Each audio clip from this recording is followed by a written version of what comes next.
फरीदाबाद में एक दिल दहला देने वाली घटना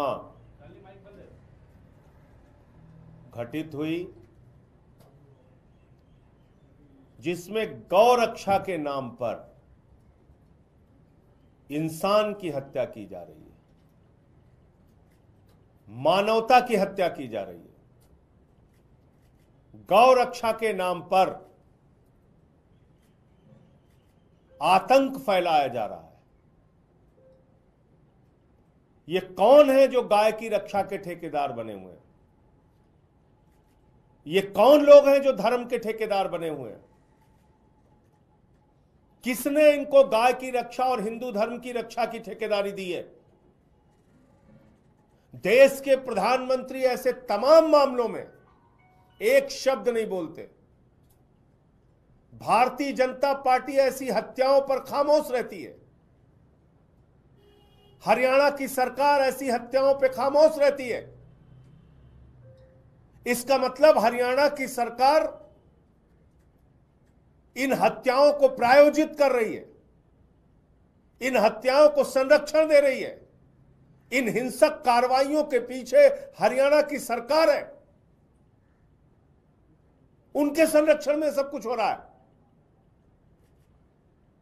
12वीं में पढ़ने वाला एक छात्र आर्यन मिश्रा, 30 किलोमीटर तक उसको दौड़ाया गया, 30 किलोमीटर तक उसका पीछा किया गया। ये तथाकथित अपने आप को गौ रक्षक कहने वाले लोग,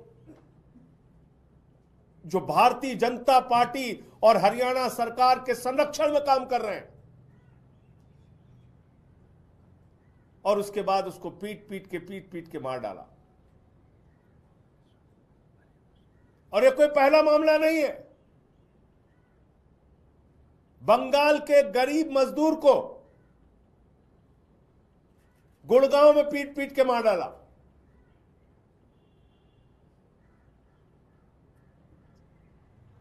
हिंदू मुसलमान, हिंदू मुसलमान, हिंदू मुसलमान, बीजेपी की पूरी राजनीति इस पर निर्भर है। कितनी नफरत भरी हुई है इन लोगों के मन में। पहले मुसलमानों को मारो, उनके घर तोड़ो, फिर हिंदुओं को मारो, फिर उनके घर तोड़ो, फिर दलितों को मारो, फिर उनके घर तोड़ो, फिर आदिवासियों को मारो, फिर उनके घर तोड़ो। इस देश के लिए कोई अच्छे काम भी करने हैं इन लोगों को। हरियाणा की सरकार इस हत्या के पीछे शामिल है, भारतीय जनता पार्टी इस हत्या के पीछे शामिल है। और आर्यन मिश्रा के पिता का बयान सुनिए, कितनी पीड़ा के साथ उन्होंने बोला कि मोदी सरकार इस प्रकार की हत्याओं को प्रश्रय दे रही है, संरक्षण दे रही है, इस तरह की कार्रवाइयों को।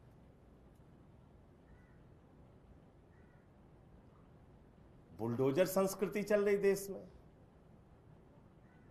144 करोड़ लोग सरकारें बना रहे हैं। बाबा साहब डॉक्टर भीमराव अंबेडकर जी संविधान लिख के गए। अपराधों के लिए देश में कानून बना है, न्यायपालिका बनी है। अपराधियों को सजा देने के लिए लोकतंत्र की जगह बुलडोजर तंत्र चल रहा है।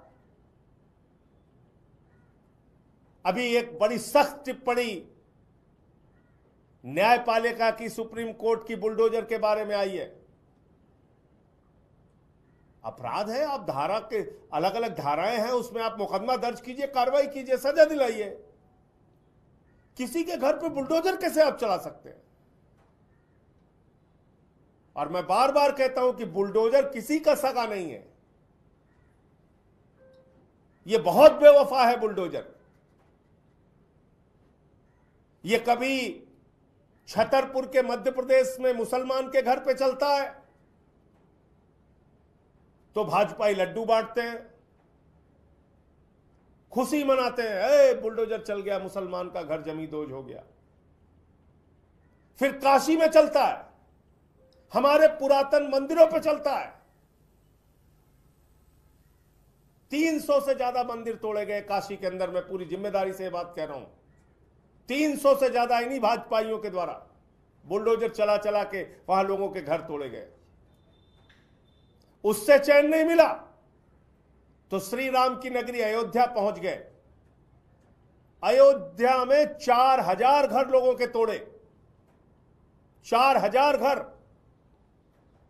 जमींदोज कर दिया बुलडोजर चला के। कई मंदिर तोड़ डाले वहां पे। ये देश का विकास करेंगे लोग? कहीं अयोध्या में बुलडोजर चल रहा है, कहीं काशी में बुलडोजर चल रहा है। और कितने छद्म राष्ट्रवादी हैं भाजपाई, भारत माता की जय लगाते हैं और भारत माता के मंदिर पर वाराणसी में, काशी में बुलडोजर चलाते हैं। भारत माता के मंदिर पे बुलडोजर चला दिया।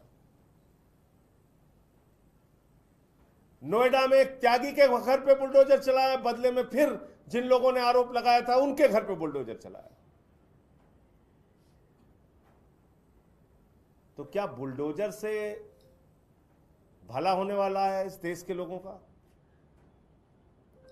क्या ये गौ रक्षा के नाम पे इंसान हत्या से इस देश को तरक्की मिलेगी, विकास मिलेगा, रोजगार मिलेगा, महंगाई कम होगी क्या हिंसा और नफरत की राजनीति से? लेकिन नहीं, ये सुनियोजित तरीके से कराया जाता है। अभी महाराष्ट्र की एक तस्वीर है, एक बूढ़े आदमी को कई लोग मिलके मार रहे हैं, मुसलमान है, ट्रेन में चल रहा है। कहां लिखा है भाई हिंदू धर्म में अपने बेटी से मिलने जा रहा है कोई, उसको पकड़ के मार रहे हो? ये आर्यन मिश्रा के पिता को आज जो पीड़ा है, तकलीफ है उनके घर वालों को, इसका जवाब कौन देगा?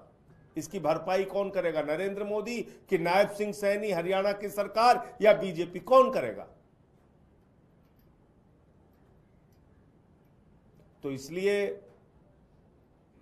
गलत का विरोध करना है जो आम आदमी पार्टी करती है, किसी के साथ भी हो, दलित के साथ हो, पिछड़ों के साथ हो, आदिवासी के साथ हो, मुसलमानों के साथ हो या हिंदुओं के साथ हो। मैं आंकड़े आपको बता रहा हूं।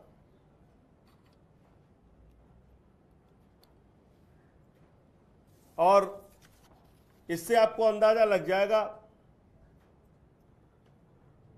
10 साल में 49 घटनाएं हुई गौ रक्षा के नाम पे, और इसमें 55 लोगों की हत्या हुई, 93 लोग घायल हुए, और ये ज्यादातर भाजपा शासित राज्य में हुआ।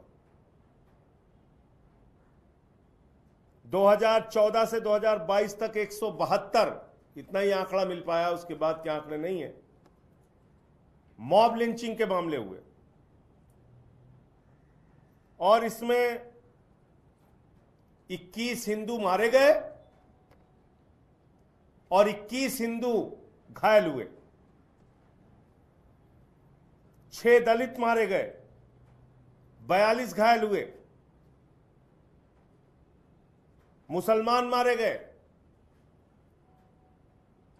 यह सच्चाई है मॉब लिंचिंग की। कश्मीर में आपने देखा, कश्मीरी पंडित, टीचर या बैंक में काम करने वाले जो, या बिहार के जो मजदूर वहां पे गए, उनकी हत्या हो जा रही है, इसी शासन में हुआ। तो ये जो बुलडोजर है, ये उत्तर प्रदेश की राजधानी लखनऊ में भी चला। अकबर नगर इलाका है, 1800 स्ट्रक्चर तोड़े गए, घर, मकान जो भी था। 101 के करीब दुकानें तोड़ी गईं, और इसमें ज्यादातर हिंदुओं के घर तोड़े गए, मुसलमानों के भी तोड़े गए, हिंदुओं के भी तोड़े गए। तो मैं भाजपाइयों से यह कहना चाहता हूं, इस देश को नफरत की आग में झोंकना बंद करो, और ये जो उछलते रहते हो, लड्डू बांटते रहते हो, चलो मुसलमान का घर तोड़ा गया, चलो दिल्ली में झुग्गी तोड़ दी गई, चलो गरीब का घर उजड़ गया, बांटो लड्डू, मनाओ जश्न, ये बंद कर दो अब, क्योंकि ये तुम्हारे भी घर पे चलेगा, तुम भी बचोगे नहीं। अयोध्या काशी की हालत जाके वहां के लोगों से पूछो। और ये किसी हिंदू धर्म में नहीं लिखा हुआ, और कोई हिंदू धर्म की ठेकेदारी और कोई आइडेंटिटी कार्ड ये गौरक्षक तथा कथित अपने आप को कहने वाले इनके पास नहीं है कि किसी को भी पकड़ के मार दें। आर.एन. मिश्रा तो एक ब्राह्मण का लड़का था ना, उसको गौ हत्या के नाम पे मार दिया। ये अपने पड़ोस में हत्या करेंगे, कल को घर में हत्या करेंगे। जब दिमाग पे खून सवार हो गया है तो ऐसी घटनाएं होंगी। तो इसलिए इस पूरे मामले की, गुड़गांव की जो घटना हुई जिसमें एक बंगाल के गरीब मजदूर मुसलमान को मारा गया, और आर्यन मिश्रा की ये जो हत्या हुई, और ये दोनों हत्याएं गौरक्षा के नाम पे हुई, इन सब के पीछे कोई अगर सबसे ज्यादा जिम्मेदार है तो भारतीय जनता पार्टी, नायब सिंह सैनी की सरकार, हरियाणा की सरकार। और इसका जवाब प्रधानमंत्री को देना चाहिए, क्योंकि वो बार बार दावा करते हैं वो डबल इंजन की सरकार हरियाणा में चला रहे हैं। तो डबल इंजन फेल हो चुका है, इसलिए इस सड़े गले डबल इंजन को अब हटाना होगा, और हरियाणा की जनता हटाएगी।